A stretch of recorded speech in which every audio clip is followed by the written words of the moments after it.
I'm glad you mentioned Israel. I mean, because we could have went to Epstein, or I don't know if you have a comment on the Epstein thing. You're in Canada, so I may not be as big there. This is wild. I've been watching very closely. In Have fact, you? I've discovered Candace Owens in the last 2 weeks. I knew she was out there, but I started watching her. Her tirades against Trump and his decision not to release the Epstein files. Oh man, the MAGA has been losing it. They have been flipping. To give you a perspective, just to give you a taste of what has been going on here with this. This is Trump right here. This is Trump being asked about it. Because now it has gotten to him directly where they're like, hey, are you in the list? Is that the issue? Are you in the list? And of course, the answer to that question is probably yes. But this is Trump being asked directly. Listen to his response. And I'm gonna show you Alex Jones melting down. He's like, I don't understand what's happening. I don't know what's going on here. Okay, why don't you release the files? Yeah. Mr. President, I know you've urged people to move on, but I'm curious, why do you think your supporters in particular have been so interested in the Epstein story and so upset about how it's been handled? I don't understand it. Why they would be so interested. He's dead for a long time. He was never a big factor in terms of life. I don't understand what the interest or what the fascination is. I really don't. And incredible information's been given. Don't forget, we went through years of the Mueller witch hunt and all of the different things, the Steele dossier, which was all fake. All that information was fake. But I don't understand why the Jeffrey Epstein case would be of interest to anybody. It's pretty boring stuff. It's sordid, but it's boring. And I don't understand why it keeps going. I think really only pretty bad people, including fake news, want to keep something like that going. But credible information, let them get. He is trying to argue at this point that this is happening because of Obama and Comey, and that Obama and Comey set him up, and that all of the information in the Epstein files were effectively written by them, has nothing to do with him. He doesn't understand why people would feel some kind of way about a pedophile that's supposed to have thousands of women in the way that they talked about it, or thousands of children that were molested and that were used as an intel operation. He's like, nothing to see here, folks. He doesn't get it. And he does, I believe he does get it, 3 a.m. between him and his God. He just can't deal with it. And it's not going away. Like it's eating at his presidency. Because from MAGA's point of view, you're protecting a pedophile. Why are you protecting a pedophile? Yes, and as Candace Owens says, this is an issue that should unite the right and the left. Yes. There's no person with a conscience would tolerate impunity for the powerful or other men who slept with those trafficked girls. And last night, Jamal, I actually had occasion to read again the press release of the Justice Department when, during the first Trump administration, they arrested Jeffrey Epstein. Yeah. Okay. And it alleges quite clearly that Epstein trafficked dozens of young girls, dozens. With whom or to whom was he trafficking these girls? Where the Johns? Exactly. Who are the Johns? We all know that his best friends were the rich and the powerful. He was constantly seen in the company of rich and powerful men, including Donald Trump. And we know that these people went to the residences where he had rigged all of these cameras and all of this audio equipment, and frequently made trips to the posh residences and island hideouts of Jeffrey Epstein, where these young girls who were being trafficked were situated. So it's absolutely crystal clear to anybody with a functioning brain that some very powerful people, including people who might be at the level of a president, head of state for foreign countries, that they were involved in child sex trafficking, that they actually molested girls. And again, anybody, whatever your political orientation may be, if you just have a basic sense of human decency, it would outrage you that the powerful men who did this are given complete impunity. And, as I'm sure Alex Jones in his tirade probably mentioned, Trump's entire entourage, when he was running to be president again, this time around, were talking constantly about the importance of releasing the Epstein files and of accountability. Yeah. So he's saying, I don't know why people are still talking about this. His own team was talking about this right up until the time he got into the White House. He says he died so long ago. It was 2019 during the first Trump administration. We're not talking about ancient history here, man. These people should have already been held to account. It's a scandal that they still haven't been held to account. So this is he gave another interview yesterday. I fell off my chair. He was asked, did Pam Bondi tell you if your name was in the Epstein files? He goes, oh no, she didn't mention that to me. I mean, come on, are you kidding me? Your own attorney general didn't tell you whether your name is in the damn Epstein files. But as it turns out, Jamal, he doesn't actually even need to be told by Pam Bondi, because, as I said, Epstein was arrested during the first Trump administration. Okay, it was his Justice Department that did that. You think in 2019 Donald Trump didn't ask before they arrested Epstein, is my name in those damn files? You think he didn't figure that out? And Acosta said it was intel. Acosta said Epstein was part of intelligence. He was very clear. Epstein was part of intelligence. He was above my pay grade. They told me to effectively let him cut him loose. And the deal that they gave him he didn't even tell the witnesses. Like, that became an issue later on in the case. And just to back you up, here's Trump being asked flat out. The Attorney General briefed you on the DOJ and FBI review, the findings of that review. The Attorney General briefed you on that. What? On the DOJ and FBI on what? review. On what subject? Epstein. On Epstein, of the review of the files. Attorney General Pam Bondi. A very quick briefing. Did she tell you, what did she tell you about the review? And specifically, did she tell you at all that your name appeared in the file? No. She's given us just a very quick briefing, and in terms of the credibility of the different things that they've seen. And I would say that, these files were made up by Comey, they were made up by Obama, they were made up by the Biden. I mean, that is unacceptable. Nobody is accepting that. And just one last thing, Alex Jones, somebody better check on him. Somebody better check on him. I don't want to see anything happen to Alex Jones. This is him effectively losing it over these files. I mean, his audience, you can imagine, is not going to tolerate what's going on. This is Jones. We want your agenda to succeed. I've done deep research, never saw you involved with Epstein and criminal activity. So why are you acting like this? You made a deal with the establishment to leave you alone. Have they rolled over? U.S. intelligence we know is involved. Mossad, CIA, MI6. We already know that. But instead, you just continue to say nothing to see here, move along, though go ahead and release the information, but there's no information to release. Contradiction for contradiction, flip-flopping after flip-flopping. 180s on 180s on 180s. Jesus, I'm on a roller coaster here. He has lost Alex Jones. He's lost Alex Jones. I'm fascinated by this. I don't. His entire team, Bongino, Kash Patel, Bondi, Trump, all of these people before they got in kept saying Democrats were pedophiles. They're working with the pedophiles. We're going to release the files. You have a grown man having sex with children and giving those children out to other grown men to molest those children on my pedophile island or on that airplane.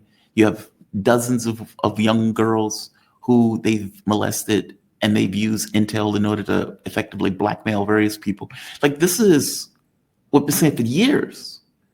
And now Trump is like, none to see here, folks. There is no spoon. Epstein didn't exist. And he didn't kill himself even though he didn't exist. And it's like, what? What just happened? Just amazing. Pam Bondi didn't mention your name. Give us a break, man.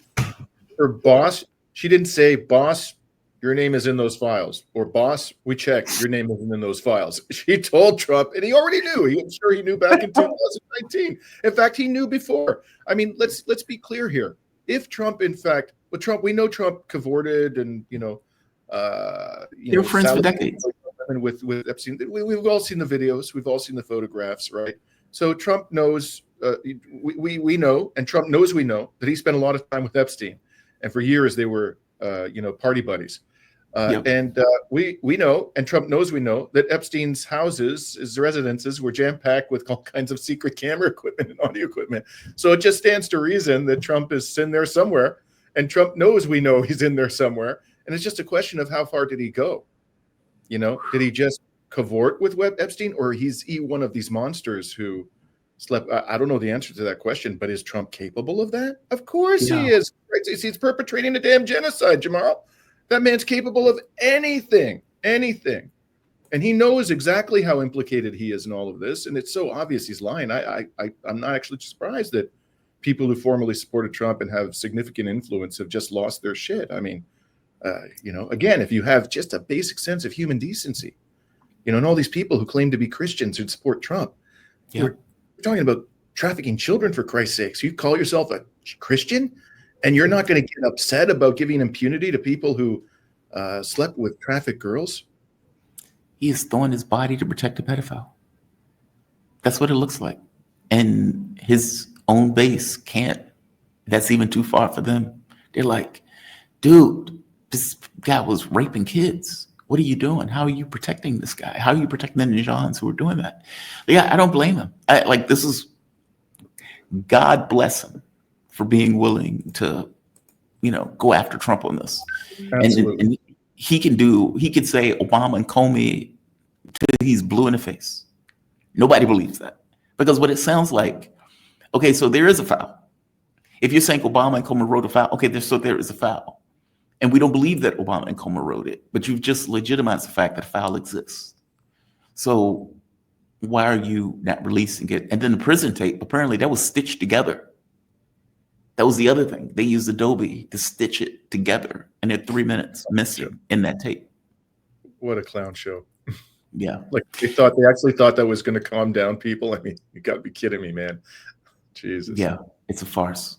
I'm glad you brought up Israel and saying he's committing a genocide, and this will be the last thing.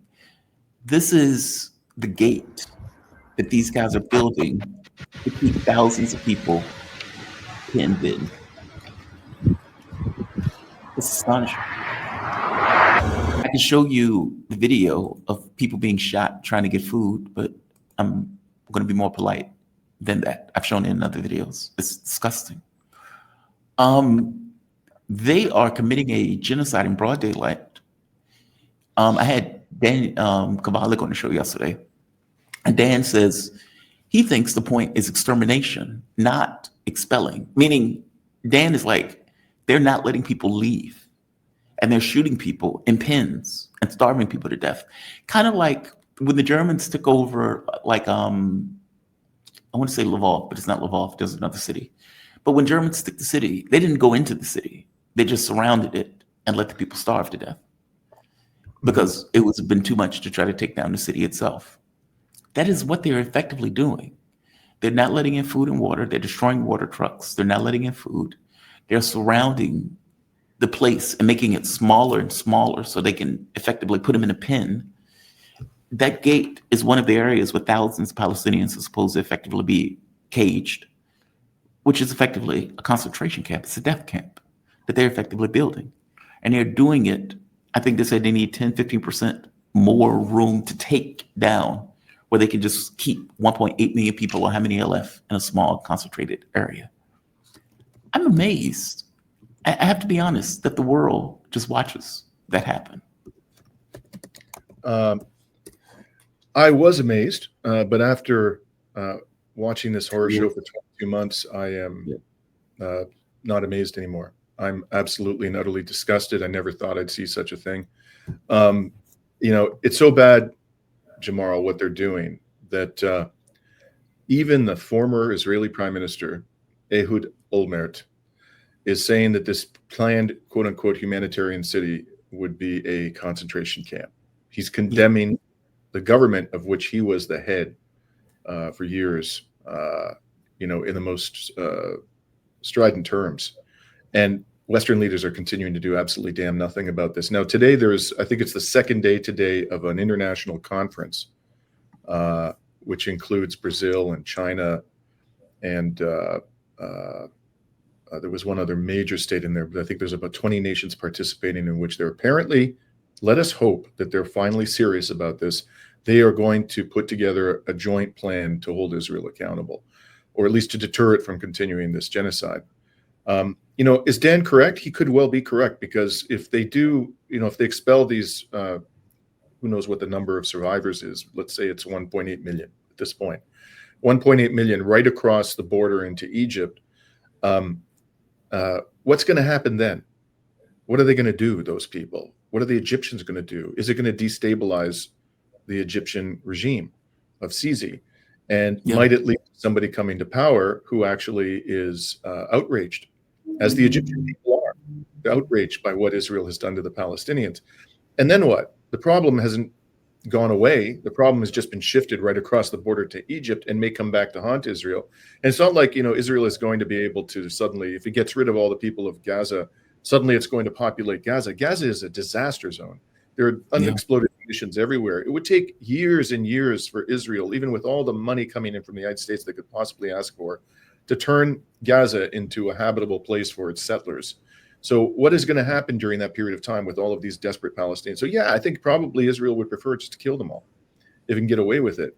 And the thing that's quite apart from the horror, the evil, the sheer evil of what it's doing, in a practical sense, what is this actually going to accomplish? Because not only will the Palestinians still be there if they get shoved into the desert, and this could destabilize Egypt, which would be a catastrophe for Israel, but Gaza, there are hundreds of kilometers of tunnels in Gaza, which the Israeli military itself has admitted have not been blown up. And we've seen again and again resistance fighters emerge from those tunnels in the north of Gaza, in the center of Gaza, and inflict casualties. That's not going to stop.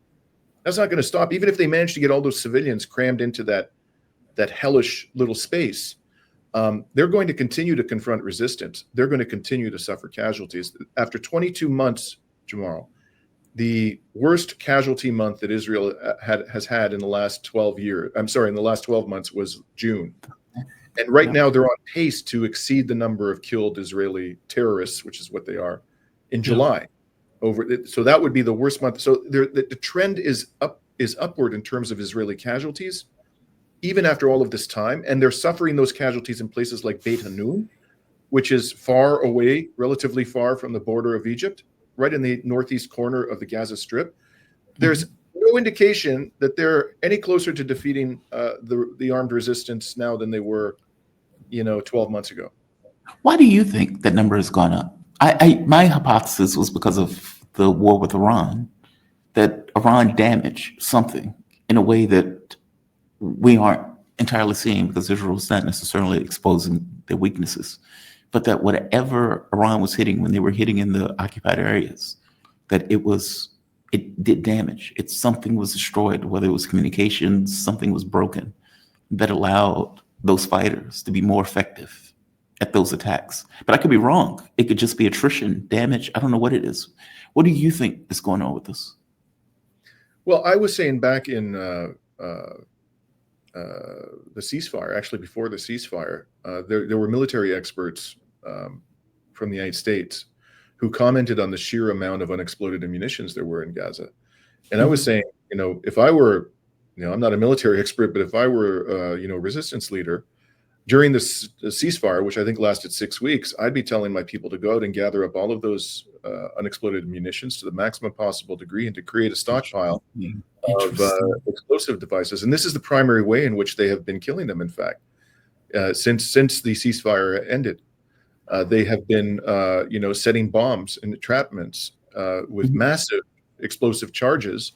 And that's how the ambushes begin. And then their fighters are now emerging from the tunnels in the aftermath of the explosion and are engaging in firefights with the Israeli military.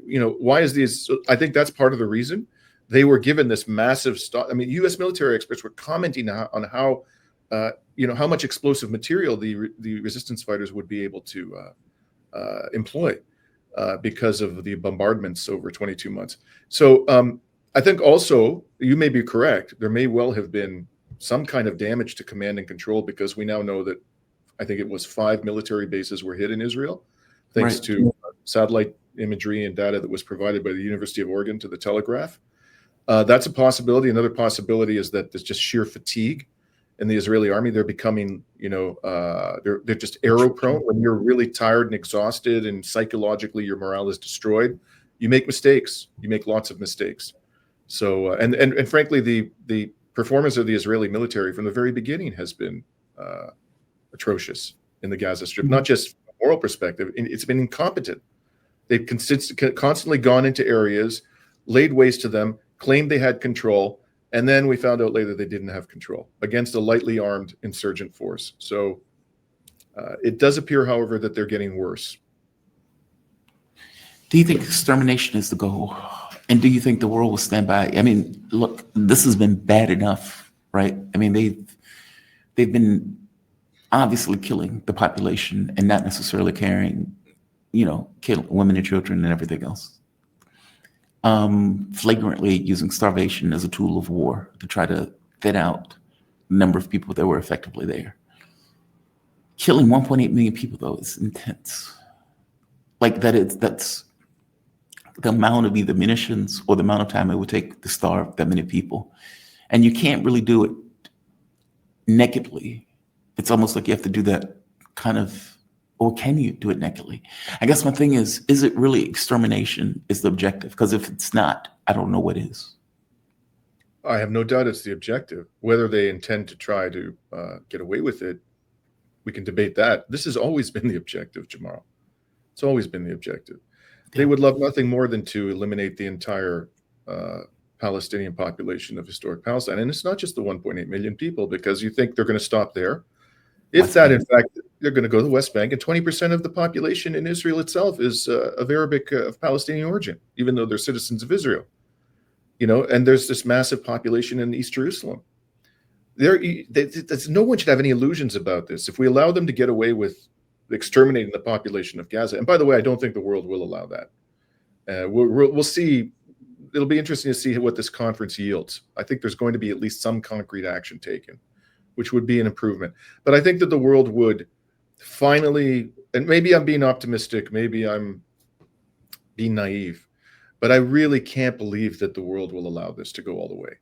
I think they will stop it long before it gets to 1.8 million casualties. There may be a lot more killing before they finally intervene, but I think the world will. I think public outrage will simply become unmanageable in Western countries, and especially if they then turn to the population of the West Bank and the Palestinian population of Israel itself and begin to kill them en masse in the same way that they're killing the people of Gaza en masse. I don't think they'll get away with it. But do they want to do it? I think they wanted to do this from the founding of Israel. But what makes the people in the West Bank special? Oh, I think they have a problem there. The problem is that those the population of the West Bank, which I think is 2.1 million or 2.5 million Palestinians, is intermingled with 800,000 Israeli settlers. In Gaza, it's relatively easy from a practical perspective to exterminate the population, because you just bomb the bejesus out of them. Just send in, you don't care how accurate those bombs are. Your goal is to kill as many people as possible. You can't do that in the West Bank with all those settlers intervening. So it's a more complex military operation. From your mouth to God's ears. Because one or two things is going to happen. Either they're going to be able to accomplish the objective and kill or expel all of those people, or something else. And I guess I don't know what the something else is. If Israel has to be stopped and the world community comes together and says stop and willing to put military force behind it, okay, I don't know what that looks like. And maybe it's a failure of imagination on my part. Because let's say those countries come together and say, okay, this is enough. How do you exert pressure? And does it require military force in order to get Israel to stop? From Israel's point of view, facts on the ground is that we are militarily accomplishing our objectives. Okay, so let's say you get 20 countries that come together and say enough. What does that mean? You don't even need to send in military force. Israel is so vulnerable economically, so vulnerable. That tiny little pipsqueak of an economy. This isn't the Russian Federation, which managed it's amazing, how resilient they were in the face of Western sanctions. Yeah. You did that to Israel, Israel would be obliterated economically, absolutely obliterated. I know, but the U.S. has just been paying for Israel. Their economy is already shot. It's not like they have a functional economy in the way that we would think of an economy. The U.S. they have a wartime economy that the U.S. has been giving them billions. We've been building stuff for them, sending them free stuff, sending them money. And maybe I'm wrong. Maybe I'm misunderstanding how this stuff is working. But it seems that their economy is not necessarily running on all cylinders already. It seems that we're just propping their economy up. Oh, yeah, I'm sure that's true. And I think you're quite right that if the United States government, with its immense resources, says, we're going to keep Israel afloat, notwithstanding economic sanctions punishing economic sanctions being imposed by other countries, probably they could sustain Israel for some time. But then, are the American people going to put up with that? Yes. I'm sure you saw Tucker Carlson's speech, Jamal, at this conservative convention that just happened. I mean, that was unbelievable. He was standing up there saying, openly, Israel, was working with Epstein. We should be able to say these sorts of things. And people in the audience were cheering for Tucker Carlson. Dimitri, America is different than Canada. I know what you mean. And America is different than Europe. Our connection, there was a poll that came out of Princeton, and it pointed out that America wants, or its influence into the political space represents less than 1% of influence. They don't care. Already the American public is turned against Israel. It doesn't seem to matter in regards to the way that we have Congress members who walk through with Israeli flags in their offices and on their doors. You have people who came in with Israeli military uniforms on. I mean, they shouldn't even be in Congress, let alone representing anybody, but they do that. It is hard to get across the degree of support that Israel has in Congress. I could be wrong. I agree. Like I said, this is not. I'm not suggesting that the American policy is going to change in the next few weeks. I don't think that's going to happen. But I think we are. I do believe, and again, maybe I'm being naive. Maybe I don't understand. Just how corrupt American politics are. But I really don't think American people are going to allow this to go on to the bitter end. I don't think they're going to allow it. So we'll find out. From your mouth to God's ears. I really hope you're wrong. You're right on this.